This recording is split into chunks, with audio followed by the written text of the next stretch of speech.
Au sommaire, après les accusations de Jean-Pierre Bemba sur un éventuel complot contre le chef de l'État, la SENCO sort de son silence et s'étonne encore que les institutions fassent abstraction de ces propos tenus par un membre du gouvernement qui tend à diviser encore les Congolais. Les négociations à deux volets, la RDC va sur tous les fronts, d'une part avec la demande du retrait des troupes rwandaises sur le sol congolais et de l'autre, les négociations avec le M23 se font à Doha. Comment comprendre ce schéma? L'analyse sera faite dans ce journal. Et puis circulation routière à travers la ville de Kinshasa, la décision de l'hôtel de ville ce jeudi allégeant la circulation des poids lourds à longueur de journée vient d'être abrogée par le vice-premier ministre en charge du transport. Aucun camion poids lourd ne doit circuler la journée à travers la capitale. Le communiqué du ministère du Transport a aussi été publié ce même jeudi. Bienvenue dans ce journal sur Télé 50. Jean-Pierre Bemba énervé l'Église. La SENCO a rejeté ce jeudi toutes les accusations du vice-premier ministre en charge de transport. Elle s'étonne du silence des institutions du pays malgré la gravité des propos tenus par ce membre du gouvernement. La conférence épiscopale du Congo exhorte les fidèles catholiques à prier pour le concerné afin que l'esprit de la paix descende sur lui et le détourne de la violence dont il a fait la promotion selon la SENCO. On écoute à ce sujet Monseigneur Donatien Cholet, secrétaire général de la SENCO, dans cet extrait choisi par Héritier Ntambois. La SENCO a suivi avec grande consternation, mais sans réelle surprise, les inepties de M. Jean-Pierre Bemba sur les ondes de la radio Top Congo en date du 9 juin 2025. Ici est de noter que depuis la période électorale de 2023 jusqu'à ce jour, M. Jean-Pierre Bemba s'est attribué un rôle extrêmement dangereux, celui de proférer avec une légèreté déconcertante des allégations récurrentes, gratuites et infondées contre la SENCO. Il multiplie des déclarations qui portent atteinte à la réputation de la SENCO et risque de compromettre le climat de confiance nécessaire à la cohésion nationale et au bien vivre ensemble dont le pays a tant besoin. En effet, au regard du contexte sociopolitique actuel, cette belliqueuse sortie médiatique donne à croire que M. Jean-Pierre Bemba peine à accepter l'option courageuse et salutaire prise par les institutions de la République et l'ensemble de la nation, celle de résoudre par des voies pacifiques la crise actuelle qui menace l'unité nationale et l'intégrité territoriale. Il y a lieu de se demander si, avec ces propos, M. Jean-Pierre Bemba veut ramener le pays à l'époque où il avait fait tuer les innocents à Kisangani et à Kinshasa. Fidèle à sa mission prophétique, l'Église catholique tient à son engagement à promouvoir et à défendre la paix dans notre pays. Où en est-on dans les négociations entre la République démocratique du Congo et le Rwanda? Les deux délégations devront relancer les pourparlers de paix pour mettre fin à la sécurité dans l'est du pays. Le gouvernement de la République démocratique du Congo pose comme condition le retrait des troupes rwandaises sur le territoire national congolais, une position qui serait soutenue par les États-Unis d'Amérique. En même temps, à Doha, Kinshasa négocie avec les rebelles du M23. État de lieu avec Jean-David Kilolo. Un nouveau chapitre semble s'ouvrir dans les relations entre la République démocratique du Congo et le Rwanda. Après l'échec du premier projet d'accord de paix, resté sans effet concret sur le terrain, les deux pays travaillent actuellement à l'élaboration d'un second document. Ce processus diplomatique discret mais crucial vise à apaiser les tensions persistantes dans l'est de la République démocratique du Congo, théâtre d'un conflit meurtrier depuis des années. Selon des sources proches du dossier, la signature de ces seconds accords dépend de plusieurs conditions non négligeables fixées par les autorités congolaises. La première et la plus importante concerne les retraits total, immédiat et sans condition des troupes rwandaises du territoire congolais, y compris leurs armes et équipements. Kinshasa insiste sur ces points qu'il considère comme un préalable absolu à tout engagement bilatéral.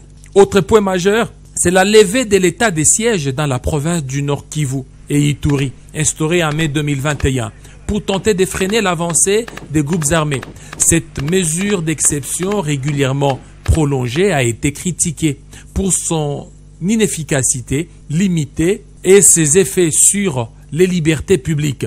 Sa suppression est envisagée comme un geste d'ouverture pouvant accompagner une désescalade militaire. Mais un autre dossier pèse lourdement sur ces discussions. Le cessez-le-feu entre Kinshasa et les mouvements rebelles du M23, en cours de négociations à Doha. Tant que cet accord n'est pas finalisé, aucune avancée concrète avec Kigali ne semble envisageable. Le M23, considéré par Kinshasa tenu militairement par le Rwanda, c'est que Kigali nie, reste au cœur des tensions entre les deux pays. Enfin, la question des FDLR, Force démocratique de libération du Rwanda, qui reste un élément clé du futur accord entre Kinshasa et Kigali, sont appelés à travailler ensemble de manière transparente et coordonnée pour localiser, évaluer et démanteler ce groupe armé hostile au régime rwandais, installé depuis des décennies dans l'est du pays. Ces points déjà présents dans les précédents engagements n'a jamais été pleinement mis en œuvre. Ce nouveau processus de paix témoigne d'une volonté, du moins sur le plan diplomatique, de rompre avec les cycles des affrontements et des méfiances mutuelles. Toutefois, les obstacles restent nombreux et la méfiance demeure palpable entre les deux capitales. Reste à savoir si ce second accord pourra enfin poser les bases d'un véritable apaisement régional ou s'il viendra s'ajouter à la longue liste des engagements sans lendemain. L'opinion publique en République démocratique du Congo comme au Rwanda observe ces tractations avec prudence, conscience que seule une volonté politique forte associée à des actes concrets sur le terrain pourra conduire à une paix durable.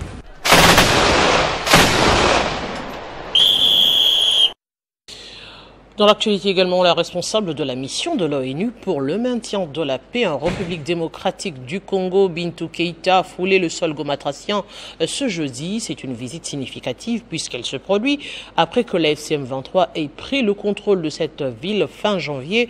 Et selon les indications fournies par la mission elle-même, sa visite à Goma a lieu avant son compte rendu au Conseil de sécurité de l'ONU prévu le 27 juin prochain. Active en République démocratique du Congo depuis 1999, la mission de maintien de la paix de l'ONU, considérée comme peu efficace par les autorités congolaises, a quitté le Sud Kivu en juin 2024. C'est la première étape d'un retrait complet programmé en 3 phases.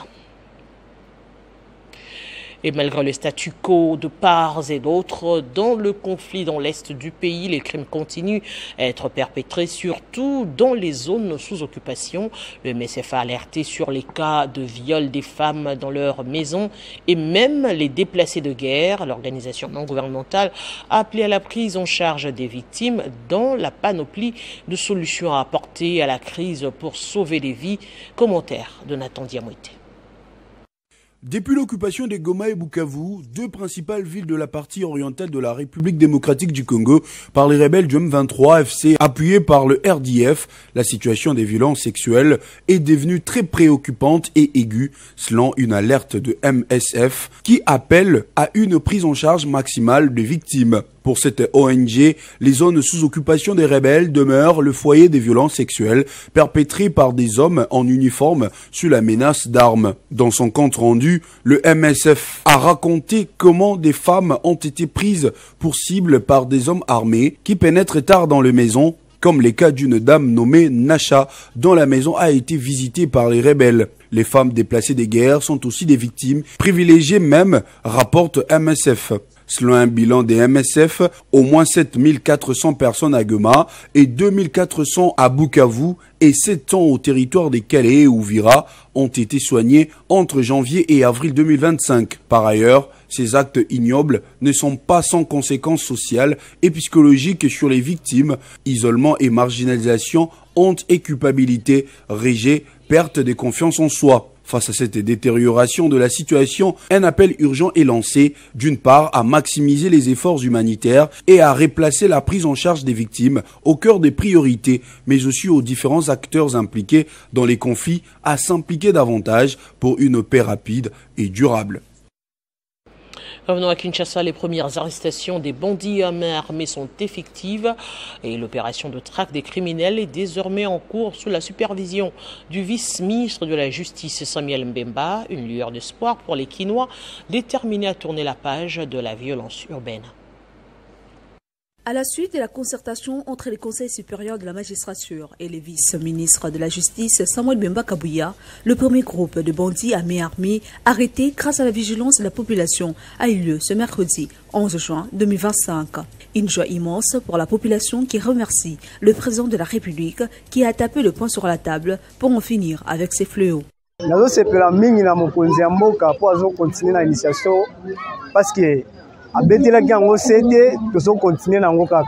Les condamnés seront envoyés dans des prisons éloignées de Kinshasa de demain. Le gouvernement appelle la population à plus de vigilance car l'opération continue.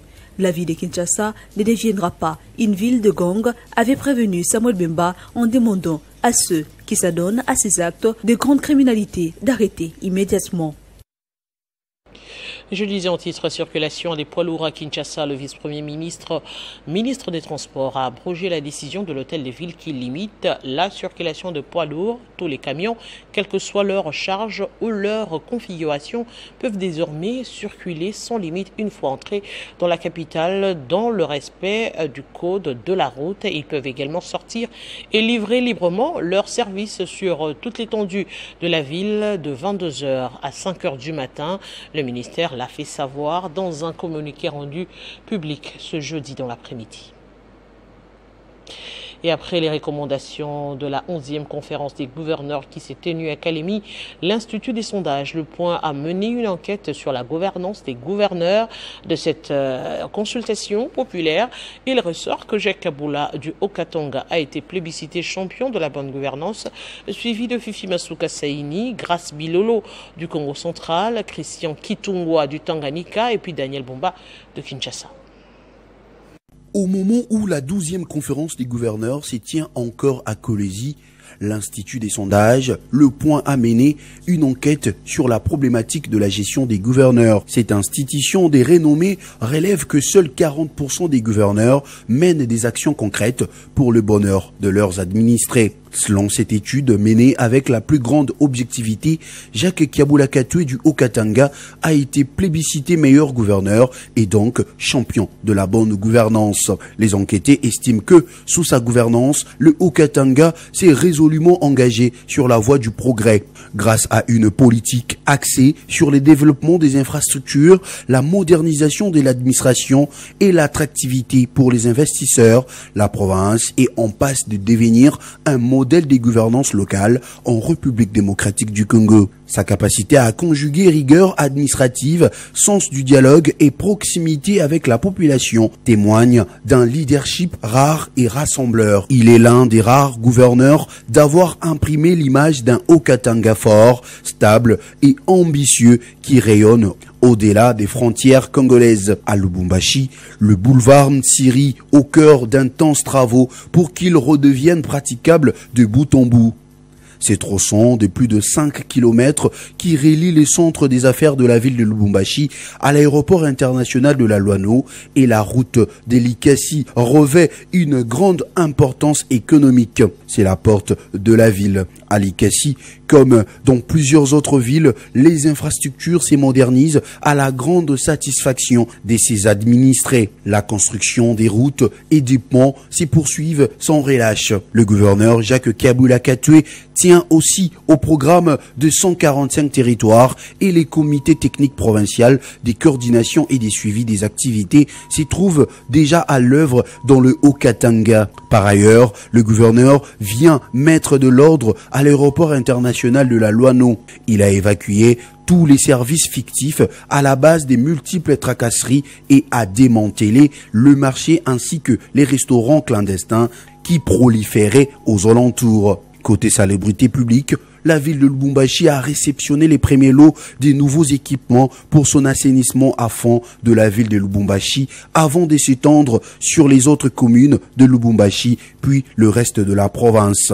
Il est suivi des Fifi Masuka Saini du Lualaba avec 47%, Grace Bilolo du Congo central avec 29%, Christian Kitungwa Muteba de Tanganyika et Daniel Bumba Lubaki de Kinshasa.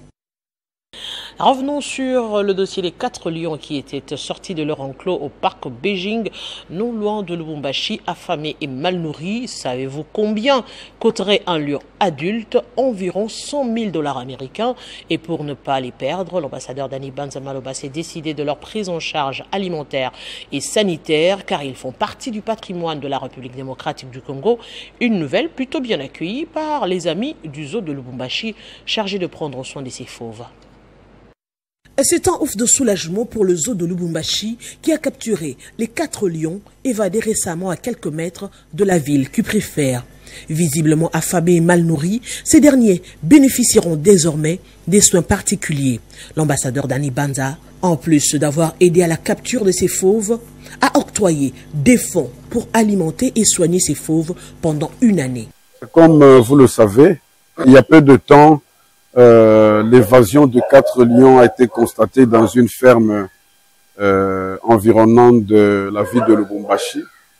Cela a défrayé la chronique et a engendré une menace sérieuse dans la population à cause de l'errance de ces bêtes fauves dans la ville de Lubumbashi.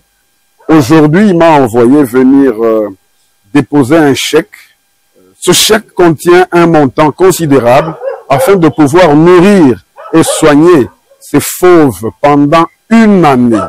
Dans une année, ces lions vont manger, seront soignés au travers les efforts de l'honorable Dani Banza. Un geste salué par le vétérinaire général qui demande aux autres Congolais d'emboîter le pas. Ça dit qu'ils sont venus et l'argent est logé dans le compte de Azlou, qui est ami des jardins zoologiques de Lubumbashi, présidé par Madame Lydia Forest. Comme moi, on m'a trouvé comme étant vétérinaire et parmi les gens qui travaillent avec nous, c'est dans ces qualités-là où j'ai tenu à remercier et à dire un très grand merci au sénateur Dani Banza. Après recherche, il s'avère qu'un lion mâle adulte coûte environ 91 000 $ américains, voire en vie, ces animaux sauvages. De ces faits, tout Congolais soucieux du patrimoine du pays a intérêt à vouloir voir en vie ces animaux sauvages. Direction l'Inde, où un avion s'est écrasé ce jeudi avec plus de 200 passagers à bord. Un survivant a été au moins repêché, ont rapporté cet après-midi les médias. Le rescapé est un ressortissant britannique de 40 ans. Retour sur cet événement tragique dans ce récit signé Nelly Dekosago, rendu par Héritier Tambois. Une colonne de fumée noire, la ville d'Ahmedabad en Inde a été le théâtre ce jeudi d'une catastrophe aérienne. Crash d'avion dans une zone habitée, une information confirmée par la suite par la compagnie Air India qui a précisé que l'avion dirigeait vers Londres en provenance d'Ahmedabad. Parmi les 242 passagers et membres d'équipage à bord, 169 Indiens, 53 Britanniques, 7 Portugais et un Canadien. Selon les premières informations, l'appareil s'est écrasé peu après son décollage hors du périmètre de l'aéroport. Une source parmi les secouristes a rapporté la découverte d'au moins 30 corps dans un immeuble à proximité du lieu du crash. L'appareil est le premier modèle de la série développée par le constructeur aéronautique américain. Rappelons que les derniers accidents d'avion dans les pays remontent à 2010 quand un avion de la compagnie Air India en provenance de Dubaï s'est écrasé à l'atterrissage à Mangalore dans les sud de l'Inde, faisant 158 morts, tandis que 8 personnes ont réussi à s'extraire des décombres de la Carling. Faisons un rappel des principaux titres. Après les accusations de Jean-Pierre Bemba sur un éventuel complot contre le chef de l'État, la Synco sort de son silence et s'étonne encore que les institutions fassent abstraction de ces propos tenus par un membre du gouvernement qui tend à diviser encore les Congolais. Négociation à deux volets, la RDC va sur tous les fronts, d'une part avec la demande de retrait des troupes rwandaises sur le sol congolais et de l'autre, les négociations avec le M23 se font à Doha. Comment comprendre ce schéma? L'analyse a été faite dans ce journal. Et puis circulation routière à travers la ville de Kinshasa, la décision de l'hôtel de ville ce jeudi allégeant la circulation des poids lourds à longueur de journée vient d'être abrogée par le vice-premier ministre en charge du transport. Aucun camion poids lourd ne doit circuler la journée à travers la capitale.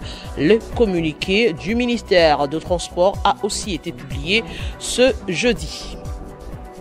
Ce journal est complètement terminé. Au nom de l'équipe technique coordonnée par Savané Bompela, je vous dis merci de l'avoir suivi. Restez informés sur Télé 50.